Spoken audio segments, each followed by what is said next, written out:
बॉलिवूडमध्ये सौंदर्य वाढवण्यासाठी सर्जरी करून घेणं ही अतिशय सामान्य बाब आहे। असं असताना अनेक अभिनेत्री आपल्या चेहऱ्याची किंवा एखाद्या अवयवाची सर्जरी करून घेतात।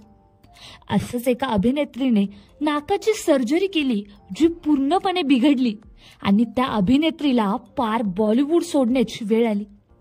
नेमका कोण आहे ही अभिनेत्री, चला जाणून घेऊया।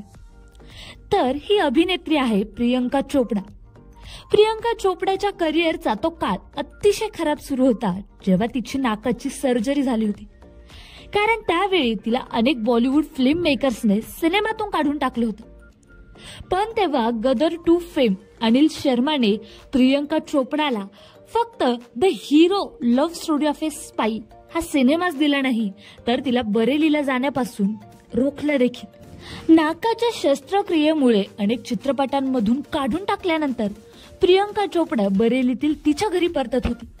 तिच्या वडिलांनी आर्मीतील त्यांची ड्युटी पुन्हा सुरू केली होती आणि आई मधू चोपडा हिने वैद्यकीय प्रॅक्टिस सुरू केली होती। मात्र जेव्हा अनिल शर्माला याची माहिती मिळाली तेव्हा त्यांनी अभिनेत्रीला खडसावलं। अनिल शर्माने प्रियंका चोपडाला बरेलीला जाण्यापासून रोखलं आणि YRFच्या मेकअप आर्टिस्टला बोलवून घेतलं। मेकअप आर्टिस्टने प्रियंकाच्या लुकशी संबंधित ज्या काही समस्या होत्या त्या पाहिल्या। यानंतर दिग्दर्शकाने डिझायनर नीथा लुला यांच्यासोबत पोशाखासाठी काम केलं आणि त्यानंतर स्किन टेस्ट घेतली। अनिल शर्मा यांच्या मते निकाल आश्चर्यकारक होता। नाकाची शस्त्रक्रिया चुकीची झाली असेल तर त्यात प्रियंकाचा दोष नाही असं ते म्हणाले होते।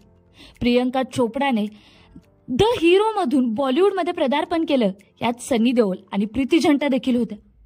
त्यानंतर प्रियंकाने मागे वळून पाहिलं नाही आणि आज ती हॉलिवूडमध्येही आपले नाव कमावत आहे।